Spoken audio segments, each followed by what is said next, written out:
Vamos a hablar ahora del tema de SAT y las aduanas, que es un tema súper importante y un tema también más legal y fiscal. La Secretaría de Hacienda y Crédito Público tiene lo que es el SAT y del SAT dependen las aduanas.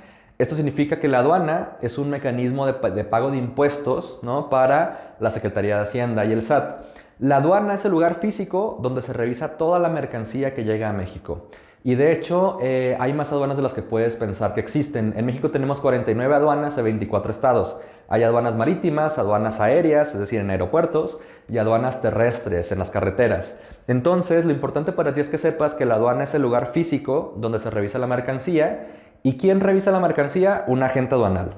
Entonces, el agente aduanal es la única persona en México autorizada para revisar tu mercancía. Literalmente abre las cajas, empieza a revisar la mercancía y lo que quiere revisar el agente aduanal es que tu mercancía entre de manera legal. Si recuerdas, legal significa dos cosas, lo vimos al inicio. Legal significa que pague los impuestos y que tenga los permisos que le corresponden. Entonces, ¿qué es lo que pasa cuando llega una mercancía que no ha pagado impuestos y no tiene los permisos? En ese momento retienen la mercancía, es como seguramente te ha pasado o a algunas personas les ha pasado, que le retienen la mercancía es porque no han contratado a un agente aduanal para pagar impuestos y tener los permisos, ¿ok? Entonces la mercancía pasa a un depósito aparte, independiente, donde se almacena y se contacta al cliente o al comprador para que después venga a pagar sus impuestos y tener los permisos.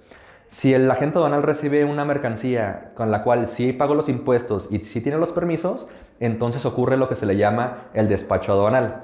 Que el despacho aduanal es que el agente aduanal hace un pedimento, es decir, una hoja, donde dice que la mercancía está legalmente en México, él la firma y pone su patente, que es como su cédula de que es agente aduanal, y en ese momento se libera la mercancía y va hacia el comprador. Entonces, es bien importante que toda mercancía que entra a México pague los impuestos y tenga los permisos necesarios. Y aquí nada más quiero matar un tema aprovechando esto porque sé que varios de ustedes tienen la duda. Cuando tú compras algún producto en alguna página china, por ejemplo AliExpress, que es muy común, o Wish, o Light in the Box, o Chain, muchas personas piden el envío directamente a ellos a su casa. Entonces lo que pasa es que muchas veces llega la mercancía y no te cobran nada, te lo entregan sin ningún problema y tú me vas a preguntar, oye, pero entonces me acabas de decir que tiene que pagar impuestos y pasar por permisos y un agente aduanal, pero cuando yo he comprado en páginas chinas a lo mejor lo pido a mi casa y no hago nada de eso y me llega sin ningún problema. Lo que pasa es que hay una ley en México que dice que si tu compra es menos de $1000 y que es para un uso personal, ojo, para un uso personal, entonces tu mercancía te va a llegar sin pasar por el proceso de importación formal, es decir, sin agente aduanal, sin pagar impuestos, sin tener permisos, ¿ok? Solamente esos casos. Entonces, ¿cuáles casos aplica que no tengo que pasar por todo este proceso que te estoy explicando? Un ejemplo, digamos que yo quiero comprar, no sé, va a poner un control remoto de una televisión, una sola pieza. Yo lo puedo comprar en la página, pasar mi tarjeta, pedirlo al envío a mi casa y me va a llegar porque son menos de $1000 y porque se puede considerar para un uso personal. Pero si yo comprara 20 controles remoto para mi televisión, pues digamos que no es normal, no es un uso personal que una persona compre 20 controles remotos iguales. ¿Estás de acuerdo?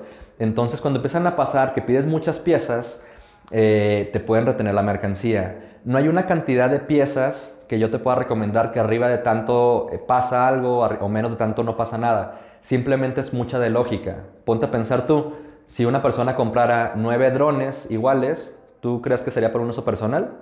Si una persona comprara a lo mejor 25 blusas iguales, ¿sería un uso personal?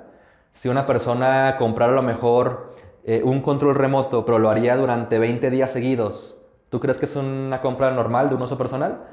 Entonces, siempre recomendamos a los clientes que cuando estén en esa disyuntiva de no saber si lo piden a su casa así nada más o pasan por un proceso de importación con agente aduanal, se pregunten ustedes mismos, ¿yo le regalaría esa compra a un amigo en su cumpleaños? Si la respuesta es sí, entonces digamos que puedes comprarlo a tu casa y no haber ningún problema. Si la respuesta es no, entonces mejor hazlo con un proceso de importación con un agente aduanal para que no te retengan la mercancía. Habiendo dicho eso, entonces la aduana es el lugar físico donde se revisa la mercancía, la revisa el agente aduanal, la revisa para que entre de manera legal y legal significa que pague impuestos y tenga los permisos. Si cumple con esas dos cosas, pasa al despacho aduanal. Si no tiene las dos cosas, entonces se retiene la mercancía. Muy bien, esperemos que vamos todos a la par.